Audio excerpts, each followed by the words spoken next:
Como el alimento sobre las mesas de cada hogar, la conversación, la reflexión, el arte y cultura no pueden faltar. Semana a semana, el escritor chileno Víctor Munita Fritis, desde algún lugar de México, se conectará contigo a través de las pantallas de USTV y las diversas plataformas de Internet, con una sola misión: presentar a ti una o un gran artista, académico y gestor cultural de Hispanoamérica.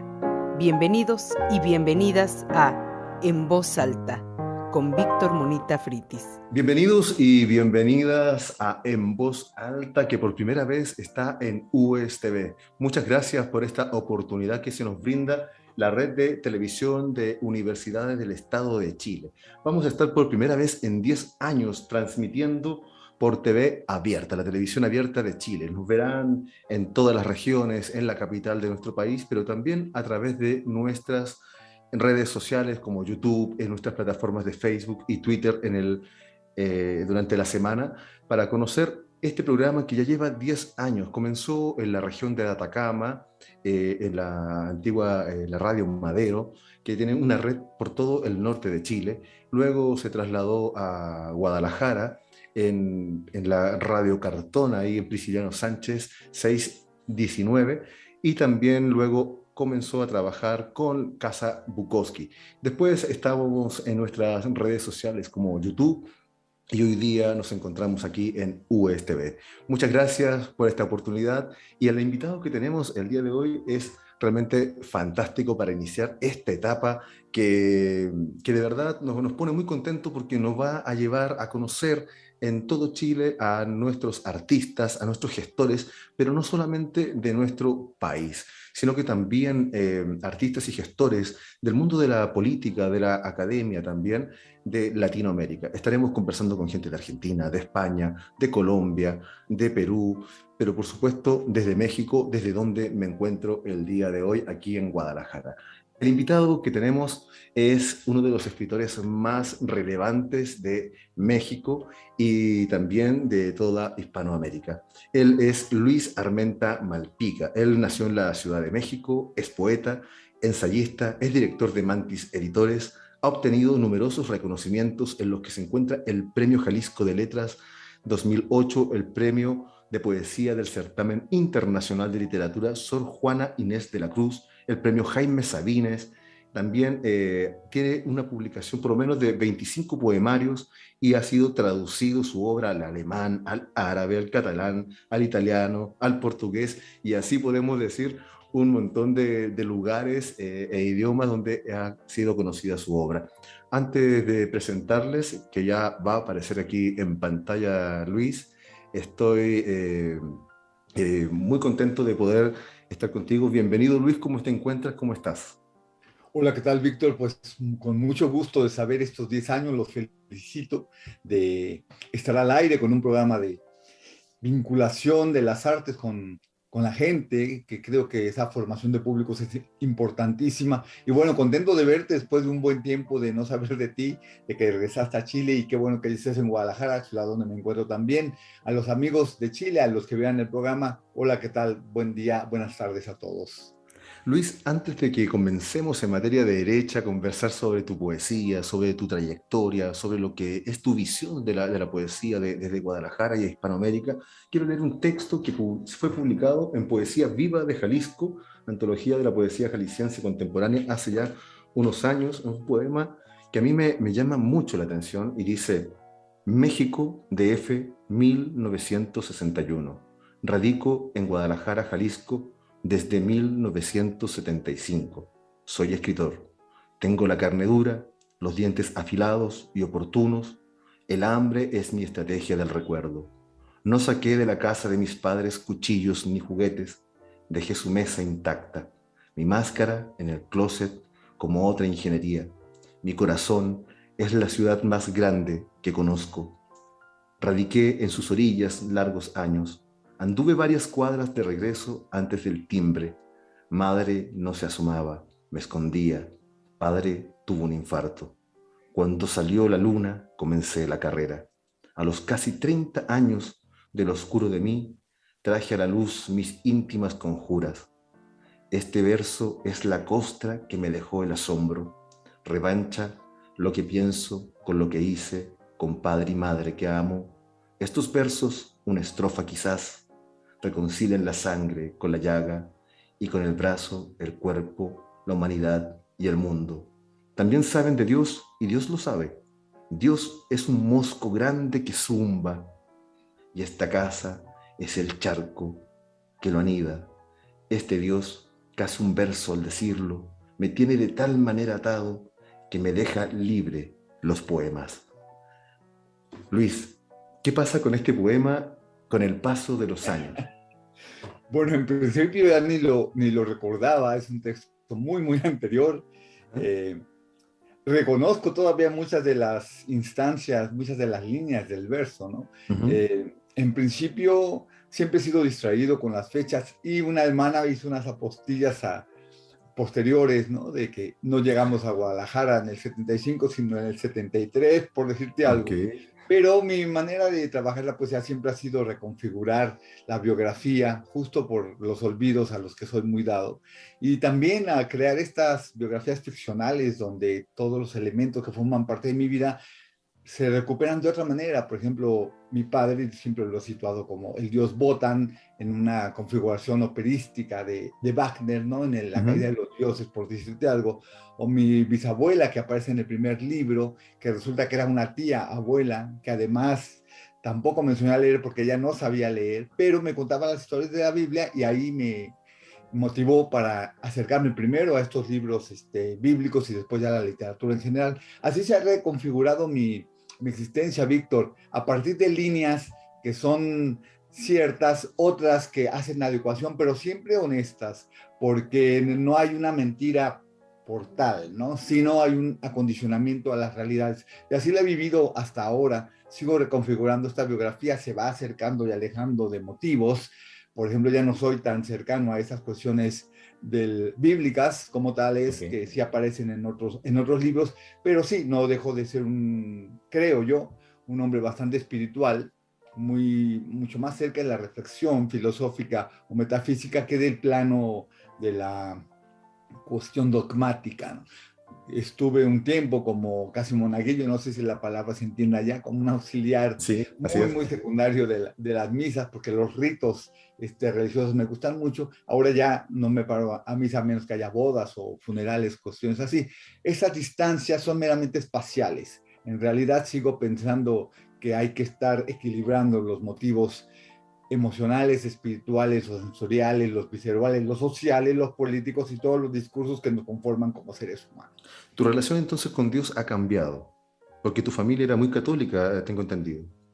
Sí, bueno, mi madre sigue siendo una mujer bastante cercana a la iglesia. Mi padre no, mi padre tenía más bien visos de un hombre liberal, entonces no nos obligaban a ir a misa. Nosotros, fíjate, yo iba por gusto a jugar fútbol con el sacerdote y con los compañeros, que después nos tomaba la confesión en grupo y después cantaba yo en la misa y después hacía la primera o la segunda lectura. Pasábamos a veces a pedir la limosna con el cepo ambulante. En fin, me la pasaba en la iglesia porque me gustaba mucho el ambiente de allí. Él tenía, tenía porque ya no voy, la costumbre de verla como una segunda casa, esta casa de la religión, pero no por las cuestiones, insisto, de que el padre nos estuviera adoctrinando, sino porque un segundo padre jugaba con nosotros fútbol, nos acercaba a todos los elementos de la música, y la música, como siempre me ha gustado, y era una iglesia que permitía cantar, bueno, pues entonces yo me la pasaba feliz allá.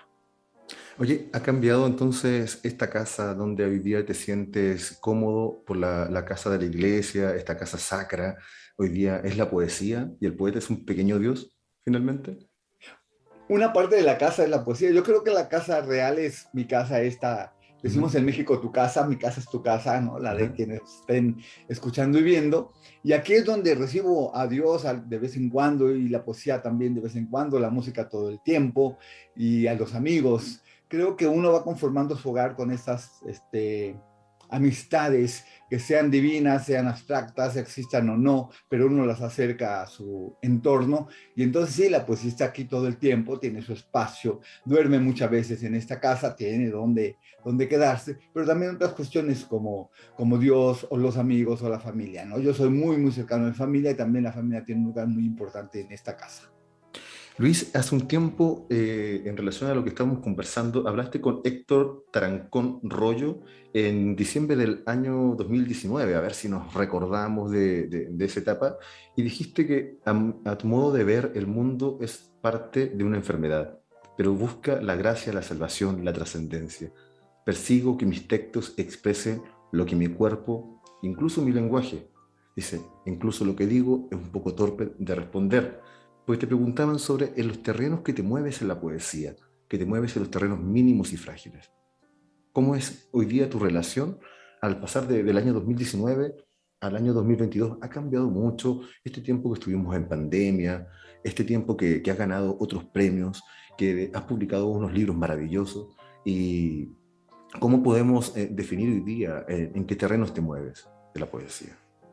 Bueno, no recuerdo, fíjate, las cosas que te digo que se me olvidan, no recuerdo esas palabras, no recuerdo entrevista, pero si lo que dije es así tal cual, y por supuesto tengo que creer en tus palabras, la relación corporal siempre la he tenido presente. Yo hice danza clásica, estuve un tiempo haciendo ballet, y para mí la expresión del cuerpo, siempre me lo dicen que parece que soy en el lenguaje de señas cuando estoy hablando porque manoteo mucho, la expresión siempre ha sido muy, muy desde el cuerpo. El cuerpo aparece muchísimo también en mis textos, también en la cuestión de la religión, ¿no? Está el cuerpo de Cristo y están otras maneras de ver siempre la corporalidad. El lenguaje lo veo como un organismo vivo y por supuesto todo organismo vivo va madurando y va cambiando. Y del 19 a la fecha han ocurrido muchos cambios. El más significativo quizá puede ser esto de la pandemia, pero no porque la sufriera. Mencionabas ahí una enfermedad como una cuestión de donde se desarrolla la vida, pero también creo que hay una sanidad, lo que nos va permitiendo desinfectarnos, salir adelante, mejorar, una recuperación tanto del cuerpo como de las ideas. La pandemia a mí me ha servido, esto va a sonar muy extraño porque a la mayoría de la gente le fue muy mal, o perdieron trabajos o casas, o se enfermaron, murieron. Yo tuve pérdidas inclusive también humanas en la familia, en el círculo de amigos, pero en lo particular me reconfortó mucho conmigo y con mi pareja en esta casa. Dejamos de hacer vida social porque nos encerramos completamente, como la mayoría, no como todos, pero sí como la mayoría. Y entonces la vinculación con quien está contigo es mucho más fuerte. Ya lo era porque trabajábamos juntos aquí, pero no había por donde más escapar de una posible monotonía o rutina. Y lo que encontramos es, al contrario, tanta diversión, tanto complementos, que ahora que regresamos a la normalidad, nos cuesta mucho trabajo salir y hacer vida social. Nos invitan a una reunión y decimos, es el viernes de nuestra comida especial o nuestra cena especial, y muchas veces hemos cancelado o hemos optado por no asistir a alguna reunión para seguir este tratamiento, esta nueva rutina que nos tiene muy, muy felices. Entonces creo que sí, la pandemia fue benéfica en este aspecto de la conformación o reconformación de pareja. Ya 32 años son muchos, pero en lugar de estar esperando salir, que se levantara el veto, vámonos hacia afuera, no, estamos saliendo muy, muy lentamente por cuestiones de trabajo, de viajes, que me gustaba mucho viajar, pero ahora ya también lo pienso un poquito, por cuestiones tanto de edad, no de salud, las comodidades de los viajes, estas obligaciones que acaban de eliminarse en muchos casos del cubrebocas por tantas horas de un vuelo, 4 horas a Quebec, por ejemplo, ¿no? Los aeropuertos. Claro. Pero eso es lo que ha cambiado. En realidad, hacia adentro, en la parte humana y en la parte de la poesía, ha habido un enriquecimiento que me parece sorprendente. Luis, también, por ejemplo, en la educación del poeta, en la cátedra Alfonso Reyes que viste, dijiste que te costaba mucho dar opiniones abstractas sobre la condición actual de la poesía. Déjame también decirte que es un tremendo texto el que leíste en esa cátedra, que la gente lo puede encontrar por YouTube y va a aparecer por acá el link que nos lleva hasta esa entrevista, esta charla que viste. Pero también decías que te gusta explorar el lenguaje que sea exuberante, que sea barroco. ¿Cómo se lleva ese lenguaje exuberante barroco con las cosas mínimas también que puedes vivir dentro de tu entorno? Bueno, en principio me siento cada vez más cohibido frente a ti, en vez de irme soltando como es normal, porque tienes demasiada información sobre mí y lo que he dicho. Y entonces, en esos aspectos de la poesía, y tú lo sabes como poeta, lo vengo configurando en el último texto publicado en el último libro, se llama justamente Contradicción por esto, porque hay elementos que uno piensa y con los que está de acuerdo y otros que después se van cambiando. También esta parte de evolución de uno mismo y el lenguaje que acabas de citar. Me gusta, insisto todavía, creo que el lenguaje debe ser exuberante, pero no por la creación de imágenes tras imágenes o el barroquismo por sí mismo, como un artificio, sino porque lo que me molesta en algunas lecturas es la simplicidad. Lo que me gusta es el poema complejo, el mundo de las ideas complejas, no complicadas, ¿no? Y si para llegar a lo complejo hay que ser barrocos, lo intento. Y si para llegar a lo complejo hay que ser más minimalista, también lo intento. Entonces hay libros como Ebriedad de Dios que son de lenguaje muy directo, que inmediatamente llegan a los lectores, con un lenguaje que quiso entender el lado femenino. Está escrito desde la voz de una mujer porque le habla a una mujer y así nació esta carta que se convirtió en un poema, hasta libros mucho más complicados. Enola Gay, por ejemplo, me dicen, o Papiro de Derbeni, que son casi carnavalescos, que son recreaciones de un ballet, por ejemplo, Papiro de Derbeni, o Guter Dimmen, que hace una ópera.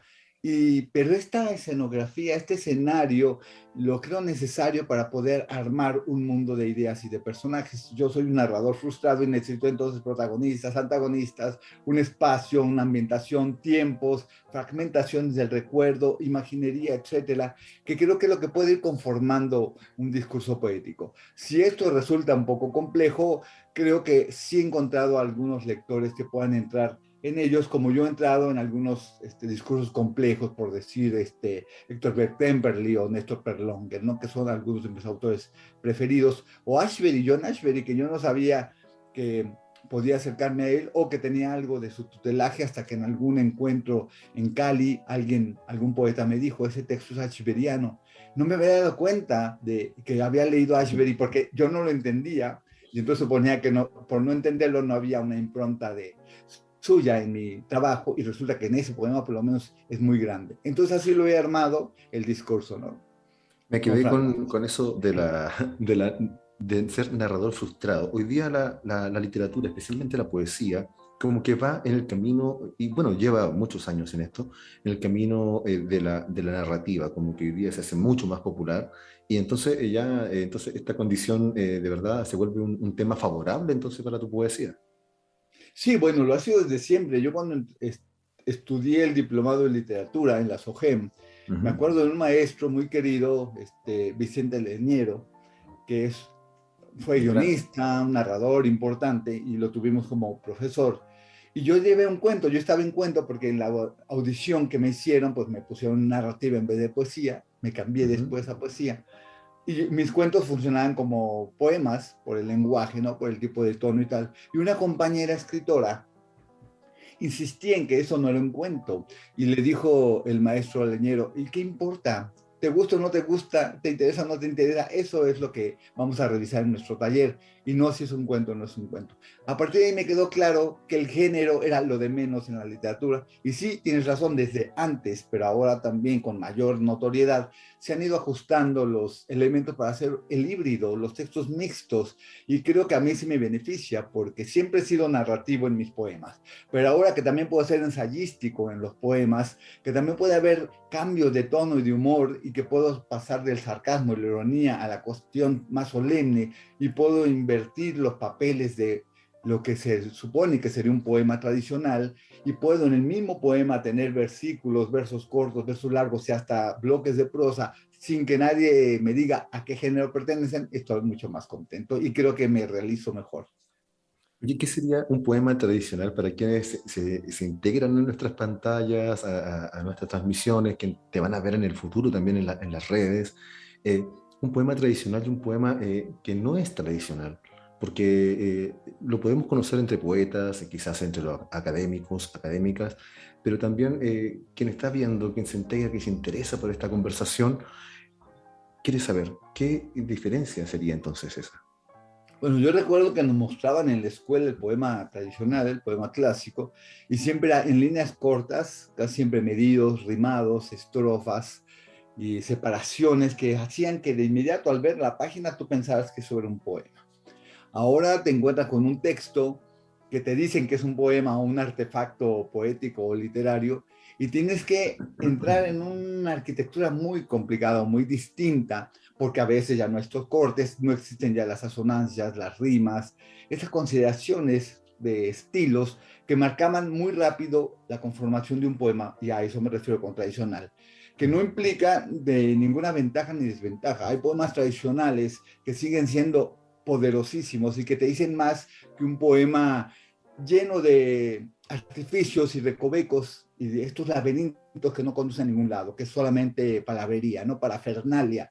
Entonces, no hablo en el momento de que digo poema tradicional de una manera despectiva, simplemente una forma en que se visualizaba el texto y que ahora para mucha gente que no tiene lecturas contemporáneas de poesía o no es muy frecuente como lector de poesía, si no rima o tienen los versos muy largos, se preguntan si eso no es prosa o si eso es poesía como tal. Oye, en el libro que publicaste, que tenemos acá y vamos a mostrar también ahí en pantalla, Enola Gay, creo que nos hables un poco de esto, porque estamos hablando de un libro que habla sobre quién apretó el botón, sobre varios personajes que aparecen sobre la bomba de Hiroshima. El piloto se llamaba Paul Tibet y Robert Lewis, el irlandés indómito. Le dijo estas palabras: Dios mío, ¿qué hemos hecho? Pero ambos oficiales lo sabían. Era un trabajo más. Hicieron de este mundo un sitio más seguro. Cuéntanos un poquito sobre lo que es Enola Gay y todo lo que ha generado este libro, tanto en México como en otros países, como por ejemplo España, donde este libro fue publicado. Bueno, fue un proyecto, por eso está armado de una manera mucho más compacta, ¿no? O más fría, por decirlo de algún modo, para la solicitud de una beca aquí en México del Sistema Nacional, que no me la dieron por ese proyecto, pero yo de todos modos seguí trabajándolo. A partir de ciertas imágenes que tenían ya pendientes, cuando leí el diario de Paul Tibbets, un diario que además el oficial hizo 2 veces, porque uno lo hizo y luego lo vendió y luego volvió a hacer otro, y las versiones de este diario donde cuenta el cómo se sentía después de la odisea que le encargaron de detonar la bomba de Hiroshima, la primera bomba atómica, a mí me sobresaltó saber esta posibilidad de destrucción que tiene el hombre, pero también creer, porque ellos lo creían, que iban a hacer del mundo un sitio más seguro, porque así se les había conformado la ideología imperialista, ¿no? Pero del otro lado, la imagen que yo tenía pendiente era esta película de Godard, de Yo te saludo María, donde el avión pasa cuando la mujer está en la alberca y ella queda embarazada como si el avión fuera la paloma o el Espíritu Santo, ¿no? En una alegoría de María y la canción de María y Jesús y toda la cuestión bíblica. Entonces dije, este poder que tiene el avión, tanto de crear en la cuestión del embarazo o de destruir en la cuestión del Enola Gay, me parece interesante confrontarlas. Y a partir de ahí entonces empecé a trabajar un texto con base en los 3 libros que conforman la comedia, la Divina Comedia de Dante, ¿no? Purgatorio, Infierno y Paraíso. Porque sí, efectivamente para mí el cielo estaba arriba donde va volando el avión, el infierno es lo que se creó a partir de la detonación de la bomba y este momento del purgatorio donde los personajes empiezan a conocerse o a cobrar vida, tanto los están en Estados Unidos, ¿no? Con todas sus influencias y demás, o la parte oriental que quise conformar por medio de Mishima, uno de mis autores favoritos en narrativa. Y entonces la parte poética pertenece al momento de los oficiales y la parte narrativa del hecho o de los hechos, porque son muchos, a Mishima y la cuestión de Japón. Pero en medio se me cruzaba Pink Floyd con el muro, con un muro justamente del purgatorio, y entonces empezaron a entrar personajes y anécdotas un poco fuera del perfil de lo histórico, y me gustó cómo se iba alejando de la primera postura, porque siempre en los proyectos tú sabrás, piensas algo, pero luego el poema se dispara para otras direcciones, y resultó más un diario ficticio, pero un diario de un acontecer particular, personal, que realmente el diario de los oficiales. Entonces, la primera parte sí está muy cercana al diario de Paul Tibbets, pero después ya no. Es un diario conformado por muchos recuerdos de otros personajes. Oye, este gusto por la narrativa, pero que tú mismo dices, se me frustró un poco y llegué a la poesía, ¿te ha dado la posibilidad de poder encontrar hoy día un camino, una forma de hacer la poesía, o tú siempre tienes una manera distinta de estar creando? Bueno, no sé si la manera sea distinta, intento que sea distinta para no aburrirme, intento Ujú. distintos registros. Una compañera hace tiempo me dijo que los poetas tienden a repetir el mismo libro, y entonces yo empecé a investigar porque es académica y me di cuenta que algunos sí lo hacen, ¿no? Y estos autores generalmente son los que no me gustan. Me gusta un libro, dos libros, pero después ya no. Cuando pasa el tiempo, compro o busco un libro nuevo para ver qué ha pasado con ellos, y si siguen en la misma tónica, los vuelvo a abandonar. Y en cambio, los que han estado todo el tiempo investigando con curiosidad, creando nuevas formas en sus obsesiones, porque todos tenemos obsesiones y temas que nos van siendo recurrentes, pero que la forma vaya cambiando o los enfoques vayan cambiando. Creo que eso sí lo he buscado y en algunos casos lo he conseguido. Hay libros que no se parecen en nada, que las Ujú. dinámicas son distintas, que los temas son distintos, que los recursos son distintos, y eso me tiene bastante satisfecho, porque aunque están encadenados, casi siempre termina un libro, empieza otro, y hay un puente que los conecta, excepto dos o tres libritos que se perdieron, que aparecieron en registros muy, muy extraños. El resto sí conforma una saga, una novela. Esto me lo dijo José Javier Villarreal, un poeta mexicano. Dice, tú empezaste con un pez, cuando él hizo un análisis, una lectura de mi trabajo, y terminas con una ballena, que es el libro de Llámenme Ismael, de Moby Dick, ¿no? Exacto. Este que Entonces dice, tenemos de volver aquí. a luz, que está un pececito, a la ballena ya cerraste un ciclo. ¿Qué sigue para ti? Bueno, pues la ballena se volvió de acero y se convirtió en un avión, ¿no? Y es el Enola Gay, y por ahí sigue dando lata. Y Bueno, ahora ahí viene un libro que se llama Esto no es un bestiario, porque aparecen un montón de animales, porque conformo mucho la simbología de mis textos por medio de animales, como allí el que tienes en las manos, que es la ballena Moby Dick. dice un poema de Llámame Ismael, que dice así: de las olas más quietas, tan humanas, emerge Moby Dick.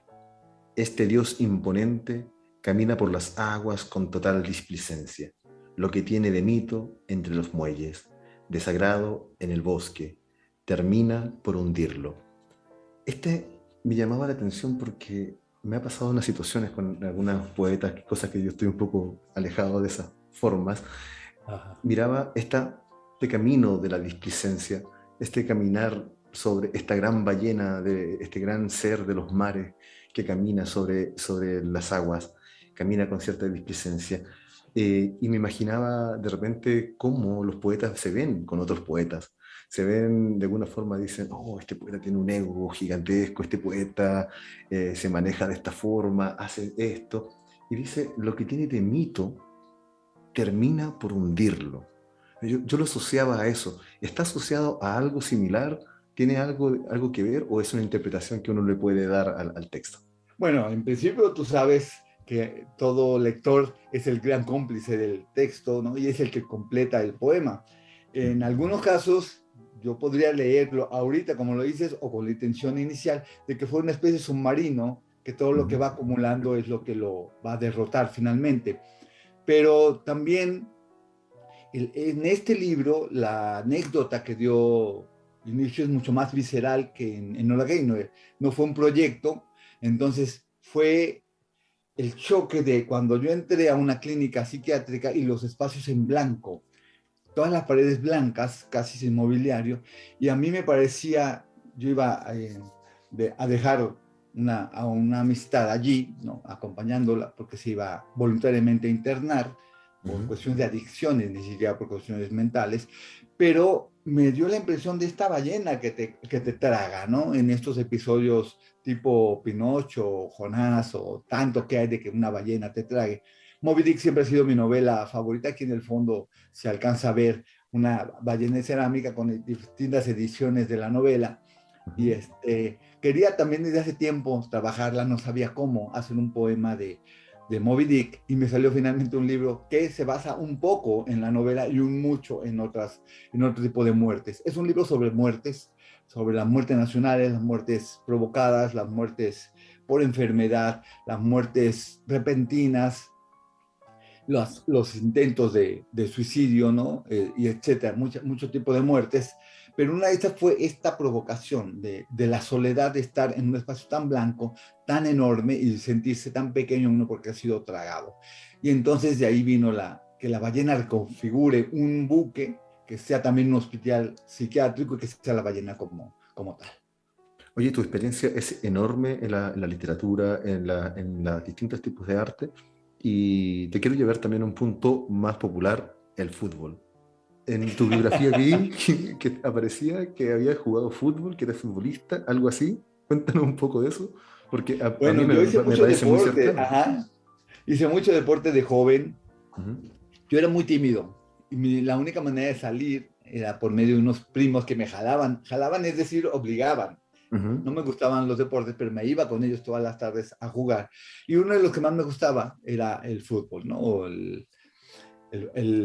sí, el deporte del balón, pero yo como defensa. Nunca fui bueno ni para ser un goleador ni para estar en la portería.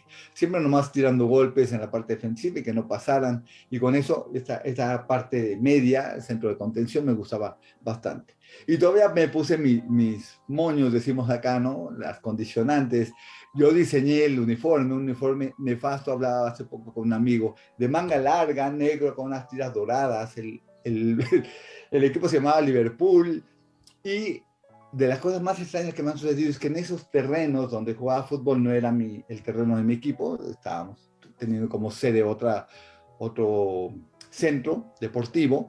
Allí después construí unos edificios donde fue uno de mis departamentos donde viví bastante tiempo, ¿no? Entonces estuve asentado primero como deportista amateur, por supuesto, y después ya viviendo en esos mismos terrenos.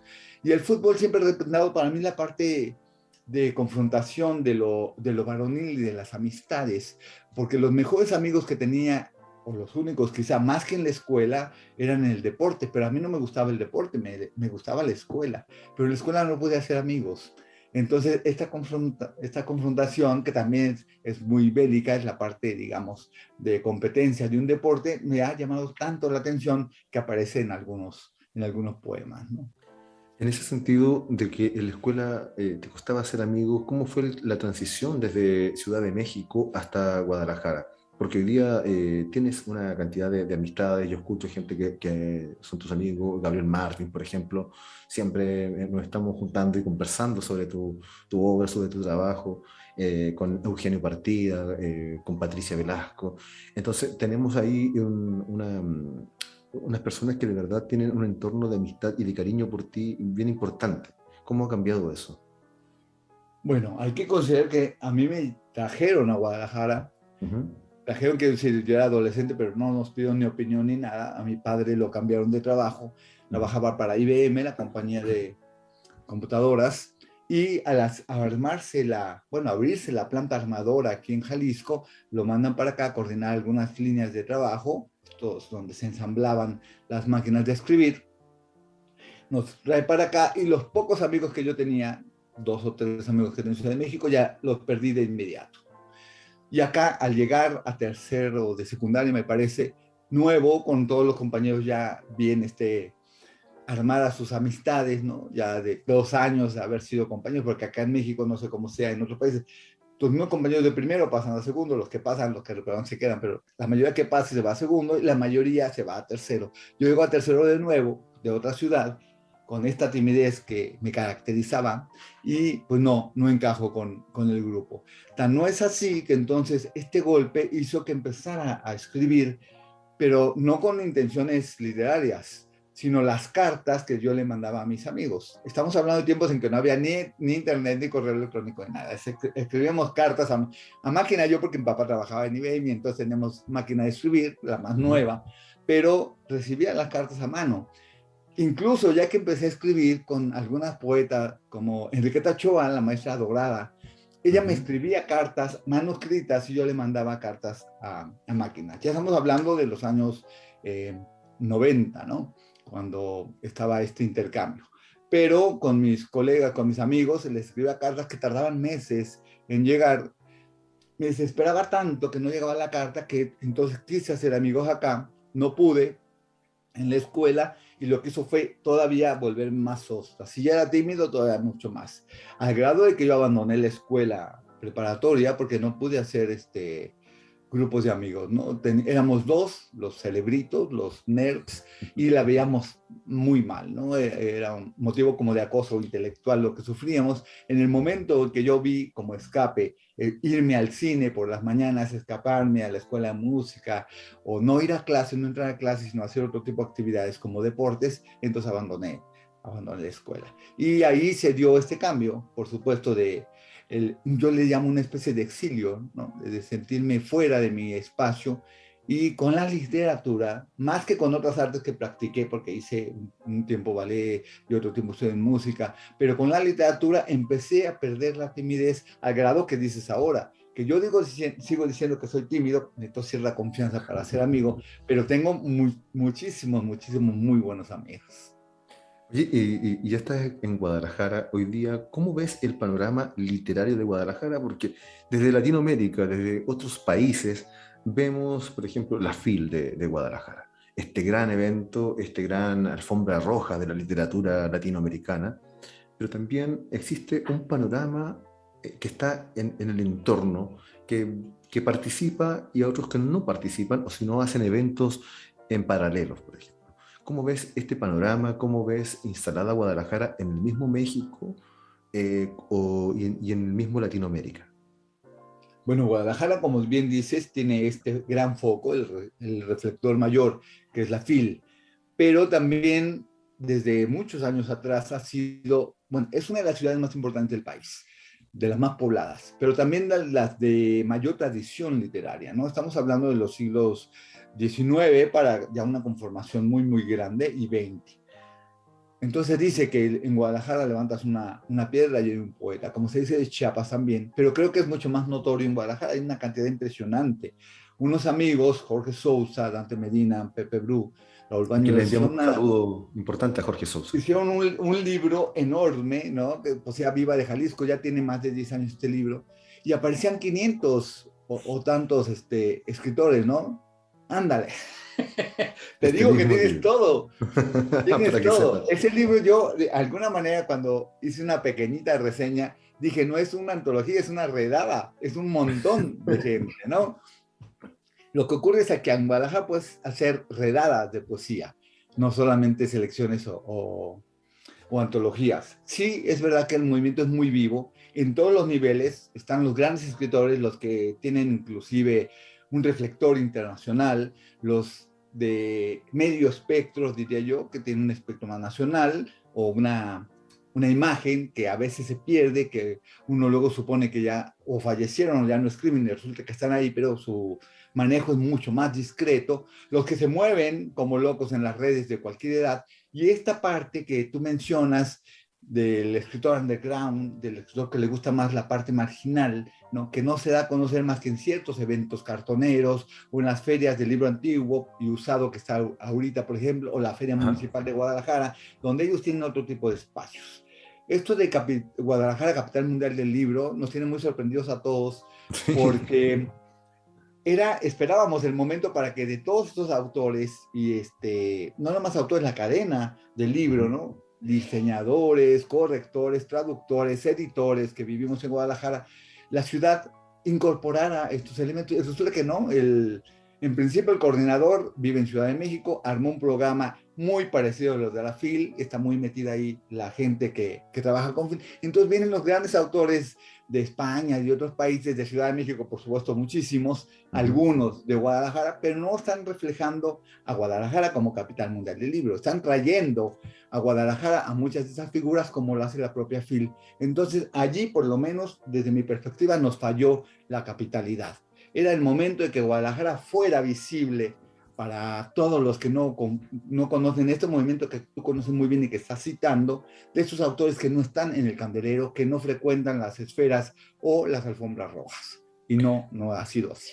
El escritor Sergio Font, que justamente nombraste el tema de las cartoneras que se mueven en otro medio de la cultura de Guadalajara, manifestaba un día que las islas tienen una cultura tan rica como un propio lugar, como un espacio, pero también se alejan de otros lugares. ¿Sientes que Guadalajara está en ese camino, por lo que él también comentaba una vez en una entrevista?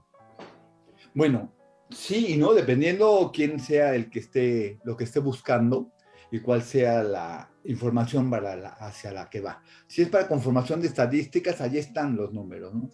Si es para esta visión global o rápida de alguien que venga aquí una semana a hacer un estudio de la Ujú. literatura jalisciense, es muy difícil que encuentre algún tipo de grupos, de islas, de movimientos. Pero el que se queda más tiempo o que es curioso y va a buscar de todas las posibilidades, las va a encontrar porque son muy visibles. El trabajo de Font, el trabajo de Marco Gabriel y el de otros Ujú. ha existido desde hace mucho tiempo y está allí, vigente Claro, y visible, pero hay que ir a ciertos centros. No lo vamos a claro. encontrar en los stands de la FIL, no lo vamos a encontrar en las galas que organice Guadalajara Capital Mundial del Libro o en algunas otras instancias. Hay una biblioteca, la Octavio Paz, que a partir de ciertos años a la fecha está haciendo este tipo de encuentros con todos. La última administración de Secretaría de Cultura de Jalisco se está preocupando porque todos estén representados, no nada más los que siempre o hacían ruido o pedían un espacio. Y me parece importante que está en esa apertura porque el propio movimiento independiente ha jalado esto. No es que la Universidad de Guadalajara esté pendiente de lo que ocurre con literatura, al contrario, se ha mantenido un desinterés muy, muy grande, porque como ya tienen la Feria del Libro, entonces suponen que ya cumplieron con la comunidad literaria, y resulta que no es así, ¿no? Entonces no publican o publican muy poco. La Secretaría de Cultura publicaba muy poco hasta hace unos años, con las administraciones quizá de los 3, 4 sexenios pasados, es cuando ha habido mayor interés, y ahora no solamente de publicaciones, sino de coediciones con los independientes, y creo que esto puede levantar muchísimo esta postura de que los demás de fuera sí vean toda la posibilidad de movimiento y no solo los de cierta altura, ¿no? Y altura me refiero a visibilidad, no calidades. En este viaje que estamos haciendo, así como por el terreno de la geografía de Guadalajara, la geografía literaria también, te voy a llevar a la geografía del continente. ¿Y qué es para ti nuestro país, Chile? Bueno, yo no lo conozco y es una de las cosas que no sé, tengo como pendientes, ¿no? Chile, Argentina. Ujú. En mi caso me han invitado muchísimas veces a otros países que he vuelto 5 veces, por decirte algo, a una misma ciudad de Rumanía, ¿no? O de Quebec, y en cambio no conozco otras ciudades que me llaman mucho la atención. Pero Chile en particular, por su gastronomía y por su literatura, por supuesto, es de los lugares que más me interesan, ¿no? La música también, pero hablando de esto, de lo nuestro, uno de mis grandes tutores de principio fue Neruda, por ejemplo, ¿no? Y Ujú. leíamos a Mistral en la escuela. Pero mi adoración viene más por Rojas, por Parra, por Lim, por Pablo de Roca, por Zurita actualmente, ¿no? Y otros y otras, ¿no? Elvira Hernández, etcétera. He estado muy dependiente y por suerte también no nada más de los nombres importantes, sino de la gente que, aunque no esté en Chile, como Enrique Winter, me está acercando a escritores más jóvenes, ¿no? Me acerca a libros que difícilmente podrían llegar, etcétera. Y esto me mantiene no solo interesado, sino reconociendo que de los países fuertes, digamos, de los pilares de la poesía, sobre todo Argentina, Chile y Perú, ¿no? Y estamos hablando casi Argentina y Chile en un paralelo, ¿no? Estos son los países que soportan la poesía y la poesía más vanguardista, ni siquiera la poesía en general, ¿no? Sí soportan la general, pero también la vanguardia. Siempre ha habido estos poetas desde el creacionismo a que nos están obligando a leer de otra manera y a hacer de otra manera la poesía. Entonces, estoy fascinado con lo que ocurre en Chile en muchos de los niveles, ¿no? En el nivel político también los admiro mucho porque es un país que siempre está protestando, algo que los mexicanos no tenemos, somos muy, muy apáticos, nos pueden estar aplastando las botas del ejército y del gobierno y casi no hacemos ruido. En Chile no ocurre esto, entonces mi admiración también va por allí. Pero hablando en términos artísticos, literarios en específico, es uno Ujú. de los países a los que volteo con mayor frecuencia. quiero dar una primicia. Se iba a conectar con nosotros en esta conversación Mac González y me acaba de avisar que tiene un problema porque está en una feria del libro en este momento en Santiago de Chile. Mac González es editor, es el director literario de Mago Editores, donde el próximo año vamos a publicar tu libro, una antología que realizamos para que tu libro, tu obra ya se empiece a conocer mucho más en nuestro país, en Chile. Va a ser la puerta de entrada. Yo sé que no conoces este libro que se llama ¿Qué sabemos del lenguaje? Y que va a retratar tu poesía, pero también tu pensamiento, tu forma de ver la vida. Hablabas de Chile como un país que protesta, un país que habla, que dice, y dice, aquí en México no ocurre eso. Aquí tenemos una mirada también de que a veces no es bueno meterse en algunas cosas. ¿Cómo ves tú desde la poesía, como poeta, esta mirada? Porque los poetas chilenos en general siempre hablan de política, siempre están escribiendo sobre su entorno, su sociedad, su gente, y como que no se concibe la literatura sin la mirada política, incluso la mirada política partidista. Sí, bueno, el trabajo, insisto, en esto del trayecto, ¿no? De la evolución de los discursos, sin abandonar los temas que me gustan, en los últimos, sobre todo en el último libro, Contradicción, aparece ya una postura mucho más social y política fuerte en mi trabajo, y en lo siguiente que estoy haciendo todavía creo que hay una visión mayor. En mis talleres está apareciendo muchísimo esta confrontación. En uno de ellos revisamos la cuestión de la cancelación de autores, la FUNA, ¿no? Y claro, por supuesto, me fui a revisar algunos aspectos de la legislación chilena que ya le están revisando, que están conteniendo esta facilidad de pronto nada más lanzar una acusación sin que exista denuncia o que existan bases legales para sostenerla, etcétera. Entonces creo que estos temas me están preocupando ya en la poesía también, independientemente de la cuestión reflexiva, la cuestión de tratamiento, en un taller, que mis talleres son teórico-prácticos y por lo tanto siempre hay más teoría que revisión de textos. No creo que haga yo un taller de revisión de textos tal cual, sino de confrontación de ideas, que eso me parece lo más interesante. Ujú. Sí, de los últimos años tengo muchos textos de revisión donde aparecen autores chilenos. Cito mucho a Winter, regreso a él siempre, ¿no? A Enrique, Enrique, porque un también gran es abrazo, muy, un gran amigo. muy político en sus Ujú, cuestionamientos desde la poesía, ¿no? ujú. No tengo textos políticos de él, no sé, existen, sí hay otros autores que los trabajan, pero bueno, está mi cariño y mi interés por Lemebel, etcétera, otras figuras. Pero en la parte poética, en los ensayos, lo que yo llamo trabajo académico, que no es de academia, porque insisto, no hice este tipo de estudios, pero que tratan de llegar a otros linderos, otros caminos de la poesía, no solo la parte estilística, sino ya la parte ética, digamos, de conformación de discursos. Sí hay mucho más preocupación por lo social y lo político, y me alegro muchísimo de empezar a tener ese tipo de conciencias, ¿no? No porque no las tuviera de manera vital, sino ya también en la parte intelectual.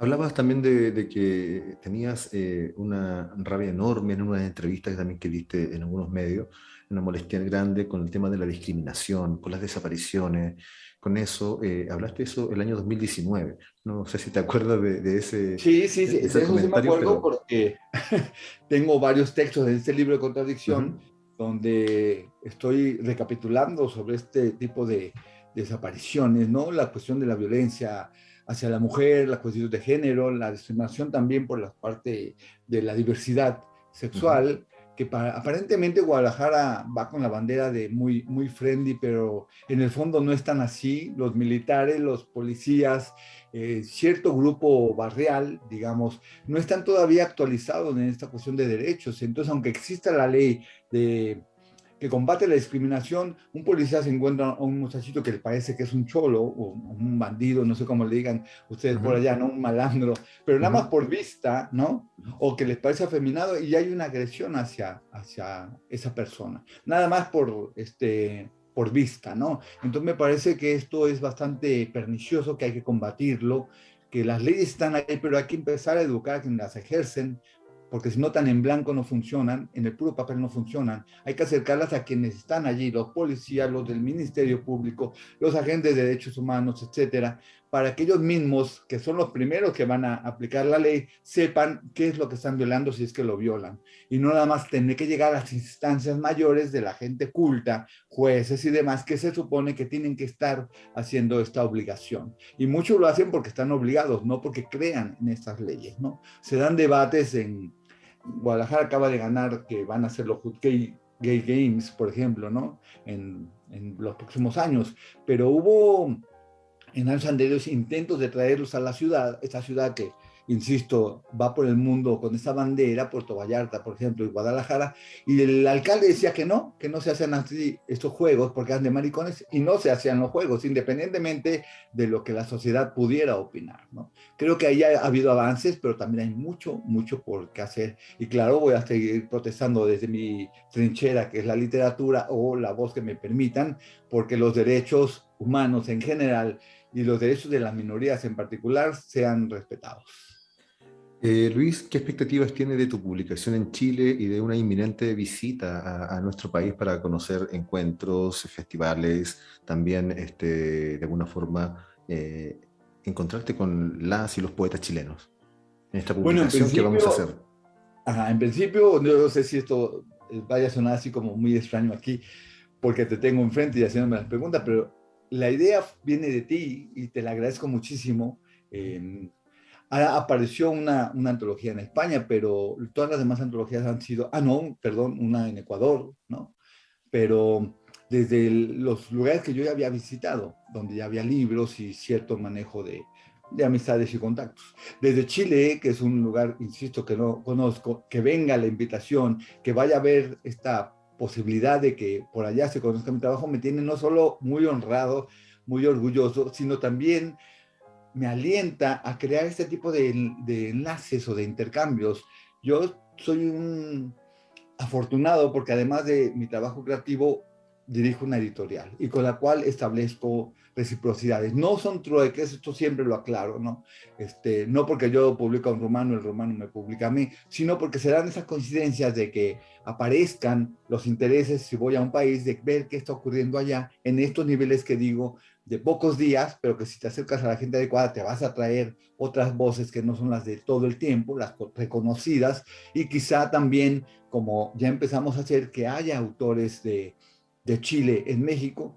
Ahora que dirigí la Casa Cultural de las Américas, tuve la oportunidad de que Raúl Zurita estuviera en uno de los festivales, no regresó este año, aunque ya no soy el presidente, pero me da mucho gusto saber que se empiezan a hacer este tipo de intercambios. Uno empieza con los grandes nombres, porque son los visibles, pero creo que podemos ir bajando la escalera y encontrar las voces notables, las voces jóvenes, las voces de potencia, independientemente de que sean los más reconocidos, ¿no? Y Luis, ¿cómo te llevas con los premios? ¿Cuál es tu mirada sobre los premios? A quemarropa te pregunto. Me llevo muy bien porque tengo, ¿qué te puedo decir? Cerca de 40, 50 reconocimientos, ¿no? De todo tipo, desde los estatales, nacionales, iberoamericanos, algunos internacionales. Me han tratado muy bien. Siempre agradezco a los jurados porque, por ejemplo, Enola Gay, que no es un libro sencillo, tuvo coincidencia con un jurado que creyó en el libro y lo menciona y le dio el premio al mejor libro publicado desde Iberoamérica, con el premio Carlos Pellicer, por ejemplo, ¿no? Entonces sí, creo que los premios me han tratado con mucha justicia, y también desde el lado que yo he sido jurado, creo en la honestidad de los premios. Hay gente que dice que los premios están amañados y todo esto, y yo cuando lo sé y conozco a las personas les digo, ¿te consta? Porque yo he jurado muchísimas veces y han ganado los libros que han tenido que ganar, ¿no? Entonces no es porque es del amigo, del compadre, del vecino o de la persona con la que te acuestas, sino ese libro para nosotros es el mejor. Y para nosotros es tan subjetivo que si cambia el jurado, por supuesto que iba a cambiar el libro ganador. Pero en ese momento la honestidad está por encima de otros valores. Y entonces creo, ahora que me preguntas de los premios, que tanto recibirlos como otorgarlos es una de las grandes satisfacciones de mi vida. No escribes para los premios, solamente los concursas, los trabajas para, te dices, este libro está terminado, creo que podría tener esta posibilidad, o estás pensando siempre en esta situación. No, yo escribo muchísimo y tengo libros guardados, esperando en principio que estén bien, ¿no? Que pueden pasar años para que yo considere que están medianamente bien. En algunos sí, como mencionas, hay un premio al que me llama la atención. He entrado, por ejemplo, a este premio donde ganó Yamen Ismael, entré porque Balán Rodrigo se llevó el premio, me dio el libro y me gustó muchísimo la edición. Y yo dije, quiero una edición como esa. A lo mejor si gano me van a hacer el libro. Y entonces mandé el libro, ganó y me hicieron la edición. El caso del Minerva Margarita Villarreal, con el que gané con otra edición, fue porque Minerva fue una gran amiga mía. Además fue poeta de mi editorial y considero que su trabajo de promotoría es de los más grandes que ha habido desde la Monterrey, con la Capilla Alfonsina, esta colección de los Tigres, que trabaja mucho la traducción, que es algo que como editor me interesa. Y entonces dije, también, si se puede, quiero tener a Minerva todavía más cerca de mí, recordándola con el premio. Por fortuna obtuve el premio. Y así ha sido un poco. El Carlos Pellicer, como es de obra publicada, pues ahí sí había intentado en algunas ocasiones sin suerte, hasta ahora con Enola Gay, pero esto resulta tanto que lo busco en algunos casos porque el nombre me interesa o el tipo de publicación, como el perfil del premio. El premio es muy experimental y yo tengo un libro que me parece experimental, quiero probarlo para ver si es tan experimental como yo creo que es el libro. En ese tipo de cuestionamientos o de opciones para acercar un libro al premio me baso.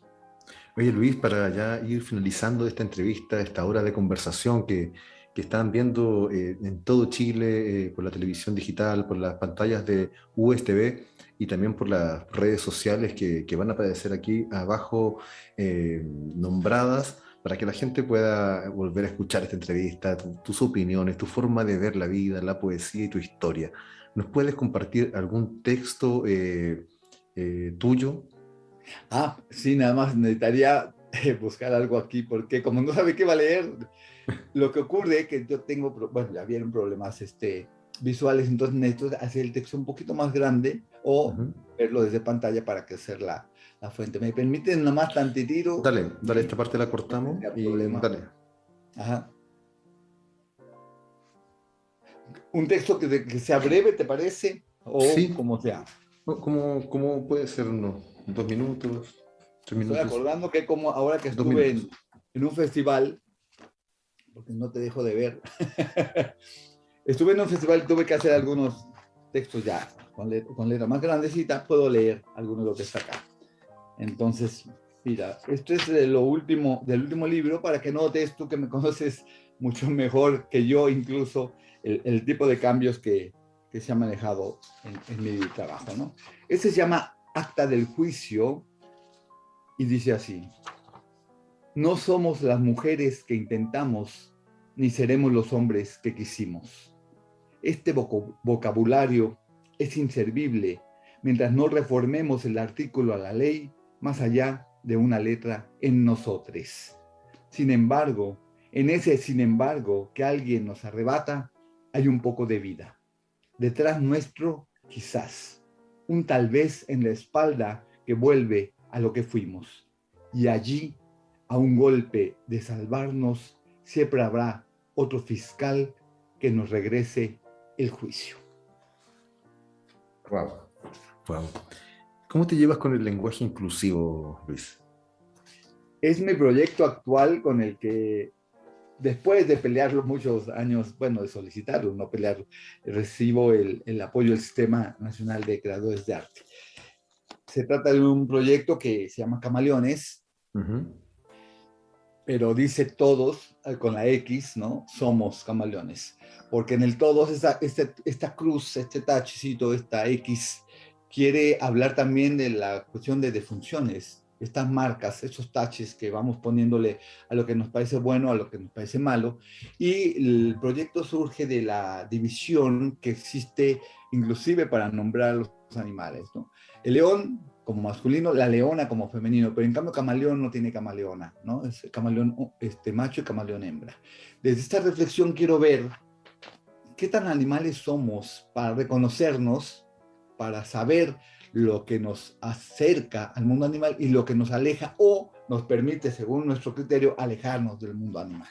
Ese es el trabajo desde la perspectiva de acercamiento-alejamiento, y también va por la cuestión del lenguaje inclusivo. ¿Qué tanto el incluir lenguaje inclusivo de verdad nos va a acercar a alguien, lo va a hacer que entre en el círculo de lo correcto, de lo políticamente correcto, o simplemente estamos llenando fórmulas, ¿no? Esta va a ser mi pregunta, lo voy a trabajar en 3 años. Yo quiero incluir el también. lenguaje, pero preferiría que no fuera necesario, que la ley se aplicara de manera general para todos y que estuviéramos incluidos en el todos sin ningún problema. Sé que es una utopía ahora, pero desde el punto de vista de lo que quisiera, esta es mi ideal, ¿no? Que no necesitemos categorías, ni etiquetas, ni señalamientos, que nos van segregando, nos van haciendo más minorías de las minorías de lo que ya somos. Una vez la académica de la Universidad de Atacama, Viviana Rodríguez, decía que en sí el lenguaje inclusivo tenía la condición y la forma de que no necesariamente habláramos con un lenguaje inclusivo, aunque deberíamos hacerlo, decía ella, sino que tiene la idea de que podamos discutir sobre los temas de desigualdad que existen en nuestra sociedad. ¿Qué te parece eso? Estoy de acuerdo completamente porque justo es muy cercano a lo que yo pretendería, ¿no? Que el lenguaje por sí mismo sea el que nos permita las hermandades, las fraternidades y sororidades, y no esta separación de fraternidad y sororidad para no incluir o excluir a ningún grupo, ¿no? Entonces creo que el lenguaje lo puede permitir, lo voy a buscar en la poesía, pero mientras también creo que hay un sector o sectores de la población que necesitan esta visibilidad, que la están pidiendo o exigiendo y que están en todos sus derechos, y nosotros tenemos que respetarlo también, como yo, que pertenezco a otras minorías, también me gusta que me respeten, ¿no? Entonces, estos acercamientos creo que son necesarios, aunque ojalá no existieran. No existían porque no fueran necesarios, no tanto para excluir a nadie, ¿no? Luis, brevemente cuéntanos sobre tu proyecto editorial. ¿Cuántos años llevas con Mantis Editores?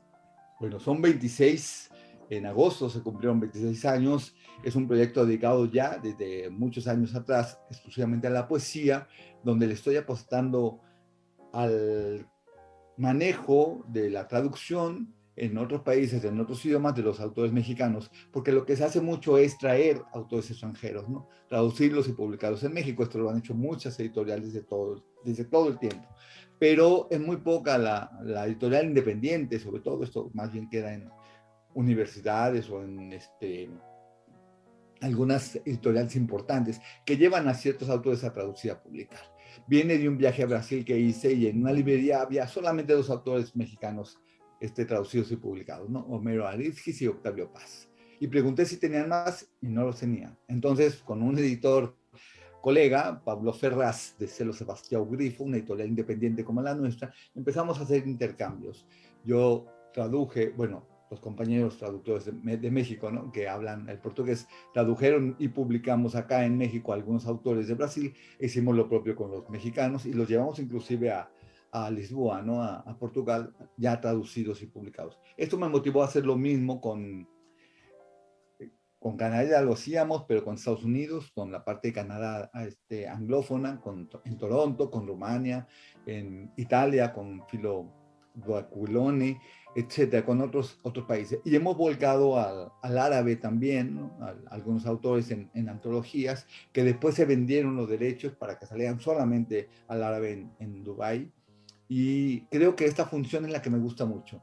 Entonces, a partir de ahí, y con 500 títulos aproximadamente, un poquito más, publicados en esos 26 años, lo que insisto es que la poesía independiente tenga este rasgo de variedad, de pluralidad, de que lo mismo le publicamos, quien pasa por el Consejo Editorial, por supuesto, su primer libro, que los autores importantísimos. En una antología o una muestra de lo que se publicó de lo más reciente, aparecen nombres como Gloria Herwitz, Raúl Zurita, Montalbetti, Elvido García Valdés, pero también están los primeros libros de muchos autores, no solamente mexicanos, sino también latinoamericanos.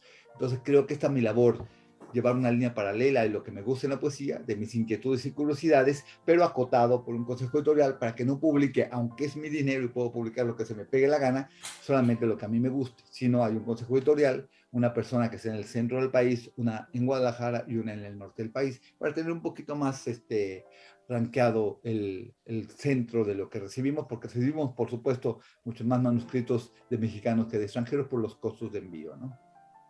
Luis, te quiero dar las gracias por esta oportunidad que nos brindas para conocer tu trabajo, para conocer tu vida, esos detalles tan populares también como nos hablabas de tu entorno familiar, también de las cosas que hiciste en la infancia, en la juventud y el futuro, lo que se viene también.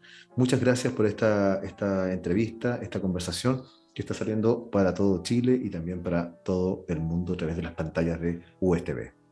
No, yo quedo agradecido, ya sabes, contigo, por supuesto con Mago Ediciones, con el canal, por darme esta oportunidad de estar ahí con ustedes un poquito. Por ahora ya haremos más en Chile, pero que de mientras me resulta altamente satisfactorio. De verdad, gracias. Muchas gracias a cada una de ustedes y cada uno de ustedes por acompañarnos en esta nueva edición de En Voz Alta. Nos encontramos la próxima semana. Hasta pronto.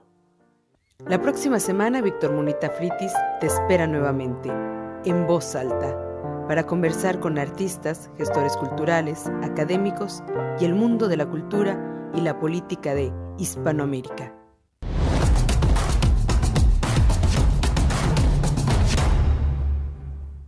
Damos inicio a nuestra próxima franja de programación correspondiente a medio ambiente. A través de diversos formatos audiovisuales veremos programas que fomentan el desarrollo sustentable y el cuidado de la naturaleza.